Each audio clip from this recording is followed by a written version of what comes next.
Hi guys, എല്ലാവർക്കും happy Onam. ഇന്ന് തിരുവോണമാണ്, അതുപോലെ തന്നെ എൻ്റെ ബർത്ത്ഡേ ആണ്. അപ്പോൾ ഞങ്ങളല്ല ഇക്കയിൽ നിന്ന് ഒരു ട്രിപ്പൊക്കെ പ്ലാൻ ചെയ്തിട്ടുണ്ടായിരുന്നു. ഫുൾ ഇക്കയുടെ വകയാണ്. ഇപ്പോൾ രാവിലെ 5 മണിക്ക് ഞങ്ങൾ ഇറങ്ങിയതാണ്. ഇപ്പോൾ കൊട്ടാരക്കര എത്തി. മോളുണ്ട്, മോള് കളിച്ചുകൊണ്ടിരിക്കുകയാണ്. കുറച്ച് നേരം എൻ്റെ കയ്യിലൊക്കെ ഇരുന്നതാണ്. അത് കഴിഞ്ഞപ്പോൾ ലൈറ്റൊക്കെ വന്നു തുടങ്ങിയപ്പോൾ ഞാൻ ബാക്കിലെടുത്തിരുത്തി. ഇക്ക രാവിലെ സമയമായതുകൊണ്ട് നമ്മൾ പോകുന്ന വഴിക്കുമൊക്കെ കാണാൻ നല്ല ഭംഗിയായിരുന്നു. ചെറിയ മഞ്ഞ്, അതായത് ചെറിയ കോട പോലെയൊക്കെ ഉണ്ടായിരുന്നു. അപ്പോൾ നല്ല തണുപ്പും പോകുന്ന വഴി തന്നെ കാണാൻ നല്ല ഭംഗിയായിരുന്നു. അപ്പോൾ അത് കഴിഞ്ഞ് നമ്മൾ ചായ കുടിക്കാനായിട്ട് ബൂസ്റ്റർ ചായ എന്ന് പറയുന്ന ഒരു ഷോപ്പിൽ നിർത്തിയിട്ടുണ്ട്.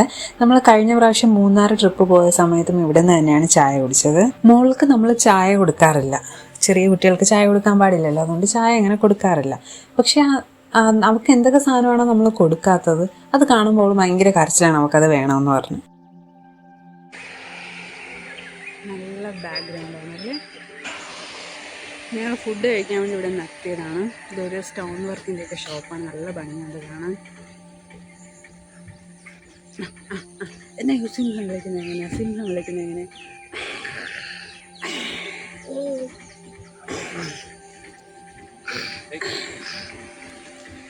Happy birthday to you. Happy birthday to you. Happy birthday.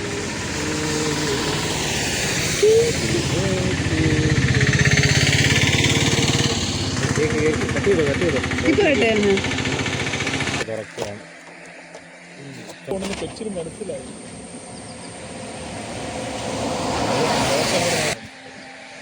നീ അത് കേക്ക് ഇങ്ങനെ കയ്യിൽ വെച്ചിട്ട് ഫോട്ടോ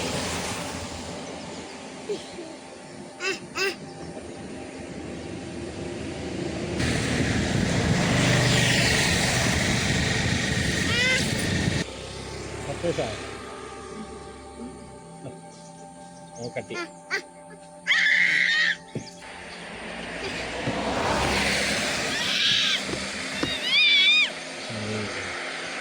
ഇതെന്താ വിലയില്ല. Happy birthday to you, happy birthday to you, happy birthday. കേക്കിനെ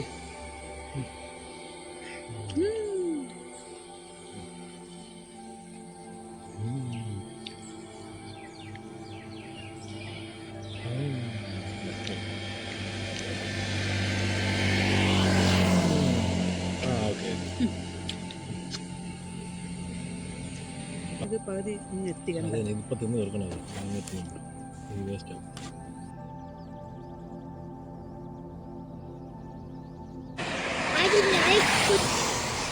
നാണെന്നായി cake തിന്ന് ഗൈസ്. കേക്ക് തിന്നതൊന്നും ചുണ്ടിരിയാണ് എൻ്റെ ചുണ്ടിരി കുട്ടി.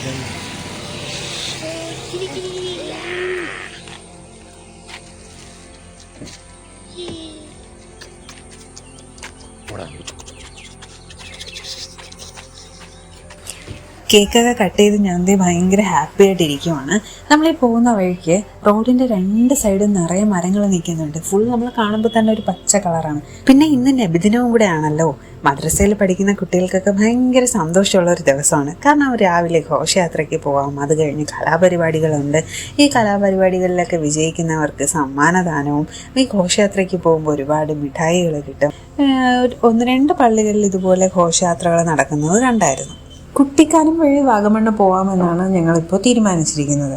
അപ്പോൾ കുട്ടിക്കാനം വഴി പോകുമ്പോൾ ഒരുപാട് വ്യൂ പോയിൻറ്റ്സ് കാര്യങ്ങളൊക്കെ ഉണ്ടല്ലോ. അങ്ങനെ വീണ്ടും ഒരു അടിപൊളി വ്യൂ പോയിൻ്റ് കണ്ടിരിക്കുകയാണ്.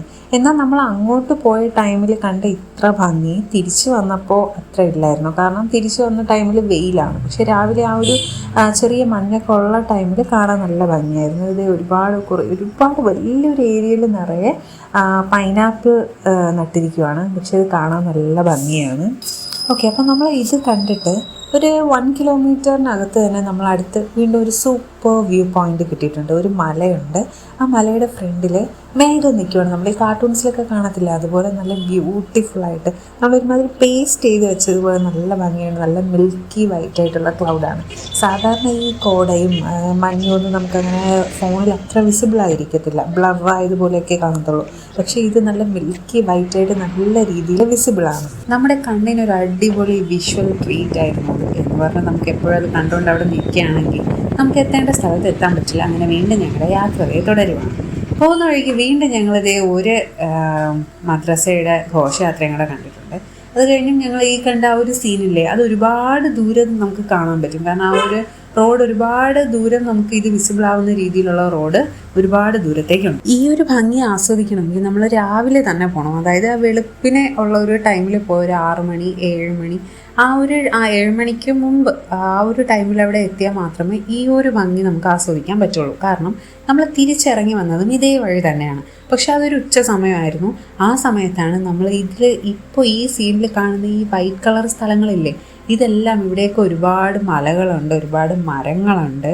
ഇതെല്ലാം നമ്മൾ കണ്ടത് തിരിച്ചു വരുമ്പോഴാണ്. കാരണം ഈ ഒരു ഫീല് നമ്മൾ തിരിച്ചു വരുന്ന സമയത്ത് നമുക്ക് കാണാൻ പറ്റില്ല. ഇത് രാവിലെ ആയതുകൊണ്ടാണ് നമുക്ക് ഇത്ര ഒരു ബ്യൂട്ടിഫുള്ളായിട്ട് ഇത് തോന്നിയത്. ഇടുക്കി ജില്ലയിലെ മനോഹരമായ വെള്ളച്ചാട്ടങ്ങളിലൊന്നാണ് നമ്മൾ ഈ കാണുന്ന വളഞ്ഞങ്ങാനം വെള്ളച്ചാട്ടം. പീരുമേടിൻ്റെ കവാടം എന്നാണ് ഈ ഒരു വെള്ളച്ചാട്ടത്തെ അറിയപ്പെടുന്നത്. കുട്ടിക്കാനത്തിനും പെരുവന്താനത്തിനും ഇടയിലായിട്ടാണ് ഈ ഒരു വെള്ളച്ചാട്ടം സ്ഥിതി ചെയ്യുന്നത്. മുൻപ് ഈ കാട്ടുവള്ളികളൊക്കെ നിറഞ്ഞ അത്ര വിസിബിൾ അല്ലായിരുന്ന ഒരു സ്ഥലമാണ്. പക്ഷേ പിന്നെ നമ്മൾ ഒരുപാട് ഡെവലപ്മെൻറ്റ്സ് ഒക്കെ വന്ന സമയത്താണ് ഇത് ഇത്രയും അടിപൊളിയായി മാറിയത്.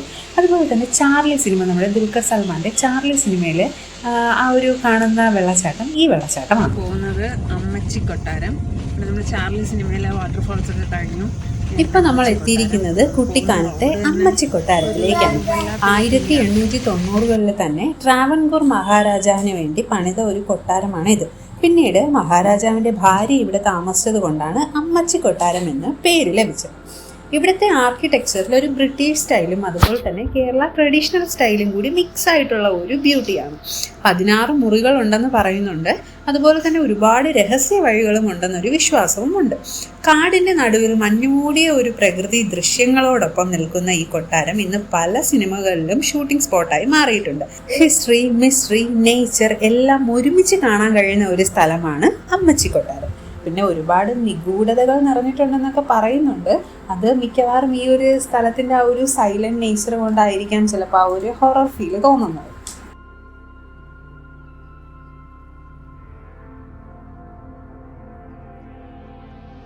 അങ്ങനെ ഞങ്ങളിത് കുട്ടിക്കാനം ടൗണിലെത്തിയിരിക്കുകയാണ്. ഇനി നമ്മുടെ അടുത്ത ഡെസ്റ്റിനേഷനാണ് തട്ടത്തിക്കാനം പൈൻ ഫോറസ്റ്റ്.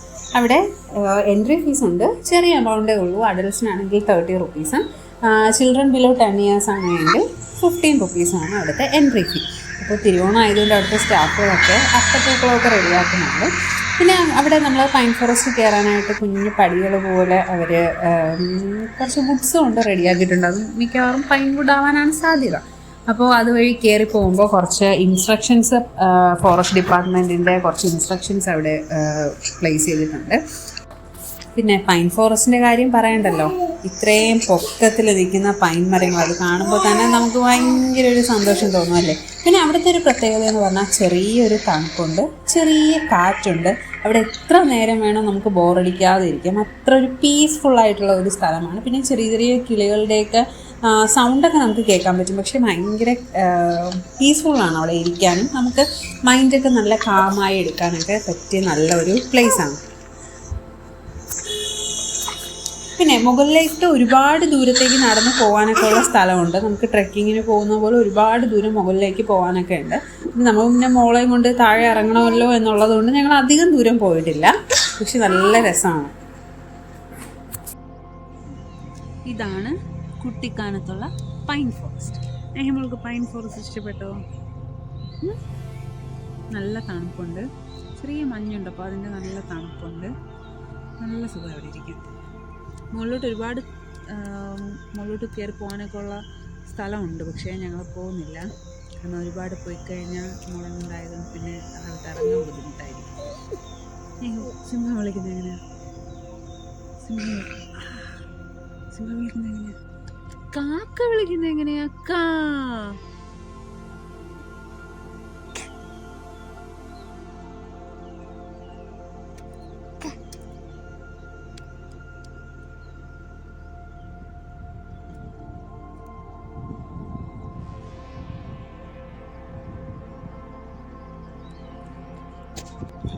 അങ്ങനെ ഞങ്ങൾ അവിടെ നിന്ന് ഇറങ്ങി അടുത്ത ഡെസ്റ്റിനേഷനിലേക്ക് പോവുകയാണ്. അടുത്ത ഡെസ്റ്റിനേഷൻ പരുന്തുംപാറ. അവിടെയും എൻട്രൻസിൽ ടിക്കറ്റ് ഉണ്ട്. വെഹിക്കിൾസിനാണ് ടിക്കറ്റ്, കാറിന് 20 റുപ്പീസാണ് ടിക്കറ്റ് ഉള്ളത്. പിന്നെ പരുന്തുംപാറ എന്ന് പറഞ്ഞാൽ ബ്യൂട്ടിഫുൾ ആയിട്ടുള്ള ഒരു സ്പോട്ടാണ്. നല്ല വ്യൂ പോയിന്റുകളുള്ള ഒരു അടിപൊളി സ്പോട്ടാണ്. നമ്മൾ പോയ ടൈമിൽ നിറയെ കോടയൊക്കെ നിറഞ്ഞിട്ട് നല്ല ഭംഗിയായിരുന്നു. ഇങ്ങനെ കോട ഇങ്ങനെ പോകുന്നത് നമുക്ക് കാണാം. നല്ല വൈറ്റ് കളറായിട്ട് കോട ഇങ്ങനെ പോകുന്ന കാണാം. നമ്മൾ ഇതിൽ ഈ കാണുന്ന ഈ വൈറ്റ് കളറിലുള്ള സ്ഥലങ്ങളിലൊക്കെ ഒരുപാട് കടകളും മലകളും കുന്നുകളും ഒക്കെ ഉണ്ട്. പക്ഷേ ഇതൊന്നും നമുക്കിപ്പോൾ കാണാൻ പറ്റുന്നില്ല, കാരണം ഈ കോട നിറഞ്ഞിരിക്കുന്നതുകൊണ്ടാണ്. പക്ഷേ ഒരു അല്പം കഴിഞ്ഞപ്പോൾ ഒരു 2-3 മിനിറ്റ്സ് കഴിഞ്ഞ ഉടനെ തന്നെ നമുക്ക് അടുത്ത് ഇതെല്ലാം വിസിബിളായി. കാരണം ഇങ്ങനെ കോട ഇങ്ങനെ പൊയ്ക്കൊണ്ട് നിൽക്കുകയാണ്. അപ്പോൾ ആ ടൈമിൽ ഒരിക്കൽ കാണാൻ പറ്റുന്നു, അടുത്ത് കാണാൻ പറ്റുന്നില്ല. എന്തായാലും ബ്യൂട്ടിഫുൾ ആയിട്ടുള്ള ഒരു സ്പോട്ട് തന്നെയാണിത്. അവിടെ തന്നെ 2-3 വ്യൂ പോയിന്റ്സ് ഉണ്ട്. അതൊക്കെയാണ് ഞാൻ ഓരോരോ സീനായിട്ട് കാണുന്നതെല്ലാം അവിടുത്തെ ഓരോരോ വ്യൂ പോയിന്റ്സ് ആണ്.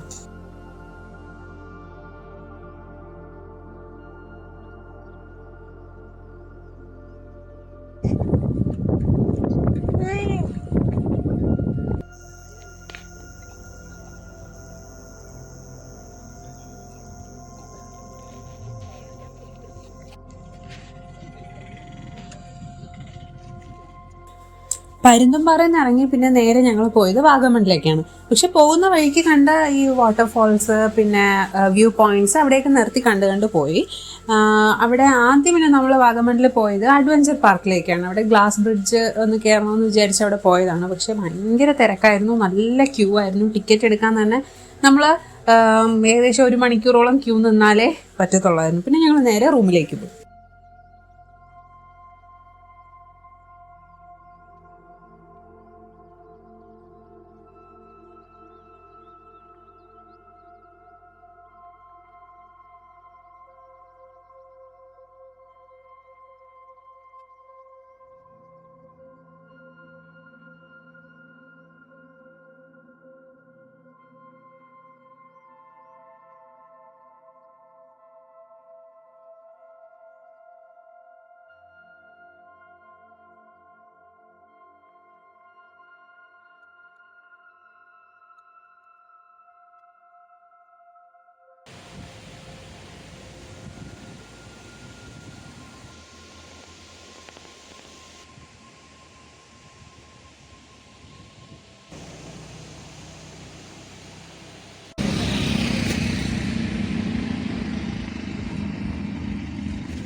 നമ്മൾ ഉറങ്ങുന്ന സമയത്ത് നമുക്ക് ഐസ്ക്രീം കഴിക്കാൻ പറ്റും. അപ്പോൾ 2 ഐസ്ക്രീം വാങ്ങിയിട്ടുണ്ട്. ഏതാണ് വെക്കാം? ബട്ടർ സ്കോച്ച് ഉണ്ട്, റെഡ് വെൽവെറ്റ് ഉണ്ട്.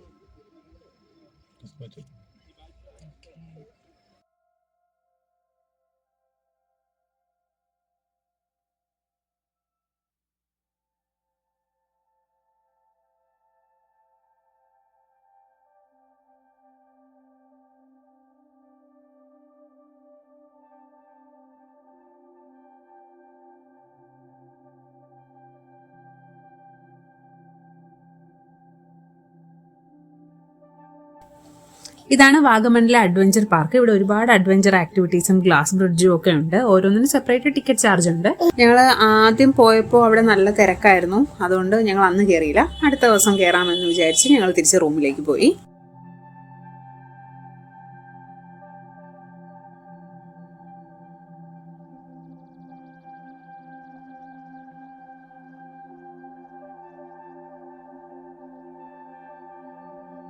വാഗമണിലെ ബ്രൂക്സ് റിസോർട്ടിലാണ് ഞങ്ങൾ റൂം ബുക്ക് ചെയ്തിട്ടുണ്ടായിരുന്നത്. ഇതാണ് അവിടുത്തെ പ്രോപ്പർട്ടി. 2-3 പ്രോപ്പർട്ടീസ് ഉണ്ട് അടുത്തടുത്തായിട്ട്. 2-3 ബിൽഡിങ്സ് ഒക്കെ ഉണ്ട്. പ്രൈവറ്റ് പൂൾ വരുന്നൊരു സെക്ഷനുണ്ട്. 2-3 ഫാമിലീസിന് ഒരുമിച്ച് അക്കോമഡേറ്റ് ചെയ്യാൻ പറ്റുന്ന ഒരു ബിൽഡിംഗ് ഉണ്ട്. പിന്നെ ഇത് സെപ്പറേറ്റ് റൂംസ് വരുന്നതാണ്. അവിടെയാണ് ഞങ്ങൾ റൂം ബുക്ക് ചെയ്തിട്ടുള്ളത്. പൂളുണ്ട്, ക്യാമ്പ് ഫയർ ഉണ്ട്. പക്ഷെ ഞങ്ങൾ പോയ ദിവസം മഴയായിരുന്നതുകൊണ്ട് ക്യാമ്പ് ഫയർ ഇല്ല. ബാർബിക്യൂ അവൈലബിൾ ആണ്. പിന്നെ ബാഡ്മിൻ്റൺ, ക്രിക്കറ്റ് അതിനൊക്കെ പറ്റിയ എക്യുപ്മെൻറ്റ്സും എല്ലാം അവിടെ ഉണ്ട്. നല്ല വിശാലമായ പാർക്കിംഗ് ഏരിയ ഉണ്ട്. അവിടെ പൂളിന് ചുറ്റും, അതായത് പൂളിൻ്റെ ആ ഒരു സൈഡിൽ കൂടെ ഒരു അരുവി പോകുന്നുണ്ട്. അവിടെ നമുക്ക് ഇറങ്ങി നിൽക്കാനൊക്കെ പറ്റുന്ന രീതിയിൽ ഉള്ള അരുവിയാണ്.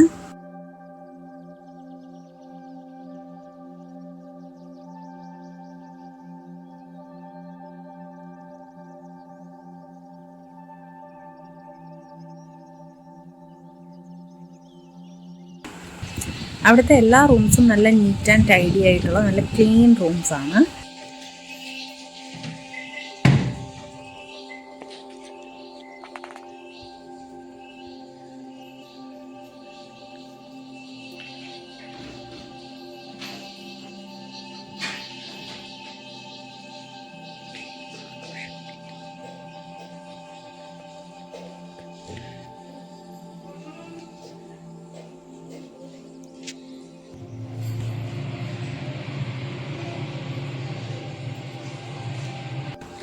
നമ്മുടെ മോള് ഫസ്റ്റ് ടൈമാണ് പൂളിൽ ഇറങ്ങുന്നത്. അതിൻ്റെതായ ഭയങ്കരമായ ഒരു എക്സൈറ്റ്മെൻറ്റും ഹാപ്പിനെസ്സൊക്കെ അവൾക്കുണ്ട്. ഒരുപാട് നേരം അവൾ പൂളിൽ നിന്ന് കളിച്ചായിരുന്നു. ചെറിയ തണുപ്പൊക്കെ ഉണ്ടായിരുന്നു, പക്ഷേ അതൊന്നും കാര്യമാക്കാതെ അവൾ ഭയങ്കരമായിട്ട് എൻജോയ് ചെയ്തു. ഒരുപാട് നേരം പൂളിൽ അവൾ എൻജോയ് ചെയ്തായിരുന്നു.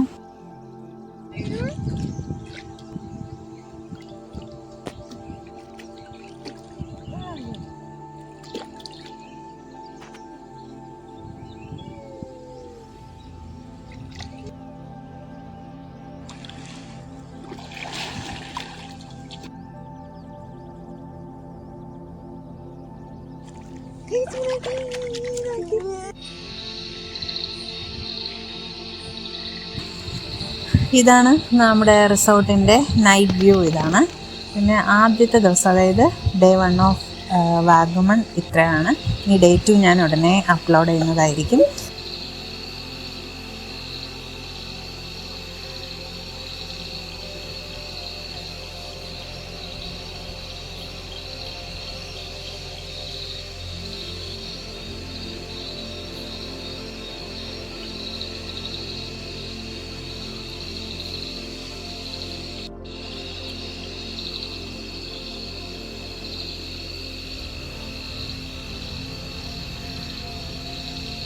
ഈ വീഡിയോ ഇഷ്ടമായവർ ലൈക്ക് ചെയ്യുക, കമൻറ്റ് ചെയ്യുക, സബ്സ്ക്രൈബ് ചെയ്യുക. അപ്പോൾ അടുത്ത വീഡിയോയിൽ കാണാം. Bye bye.